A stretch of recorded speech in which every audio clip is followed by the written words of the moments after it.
Responsibility has come to Chifundo far too early. She wants to learn to read and write, but there's simply no time for school. Instead, she takes care of her handicapped sister's household and works in the tobacco fields.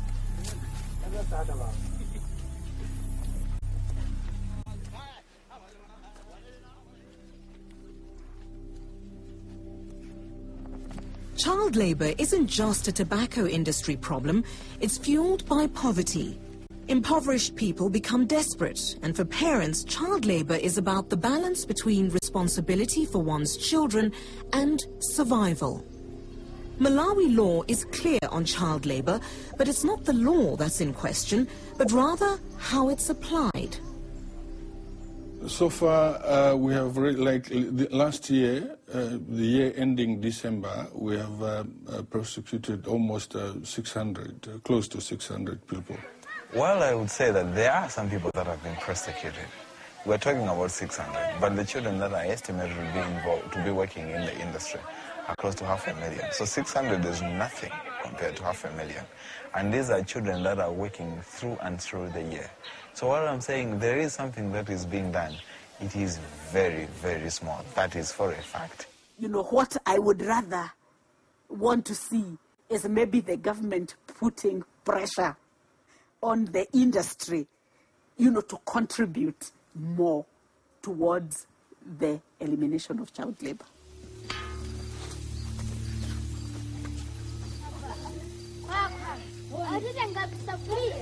In the tobacco growing industry in Malawi, tenant farming is spoken of, but compared to European conditions, it's more like serfdom. The growers don't own the land they cultivate, they grow tobacco for the landowners. Their pay is a share of what the landowner makes at auction, but only after deductions for food, seed and other supplies. The amount of kwacha left is minuscule.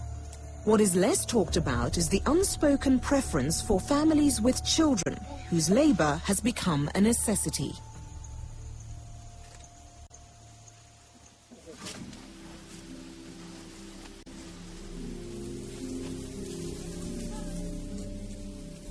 We find a lot of children who are working in the tobacco industry, mainly during the harvesting of tobacco. This is where you find that, you know, children at that time are taken out of school by their parents who are usually working as tenants in the tobacco industry. Only correct land use. The tobacco industry is keen to promote its own anti-child labour organisation, the ECLT, which runs projects in schools. Many who work for the ECLT seem intent on preventing child labour, but compared to the size of the problem, the projects are extremely limited.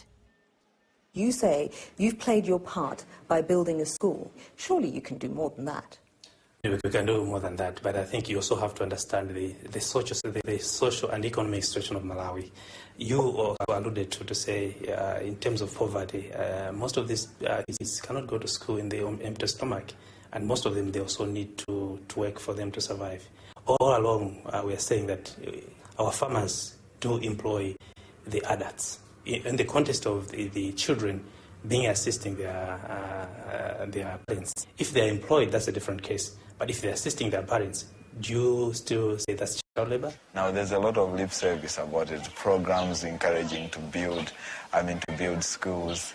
But if they can make it mandatory that any parent or any household that is producing tobacco on their behalf that does not employ children, or they will not buy that tobacco, that will be the first step in doing it. The tobacco companies are not going to behave responsibly. The tobacco companies are only interested in increasing their profits. And we have to control the tobacco industry if we're going to reduce the harms caused by this industry. Some people have said in order to control malaria, you have to control the mosquito. If you want to reduce death and disease from tobacco and the economic harms of tobacco, you need to control the tobacco industry.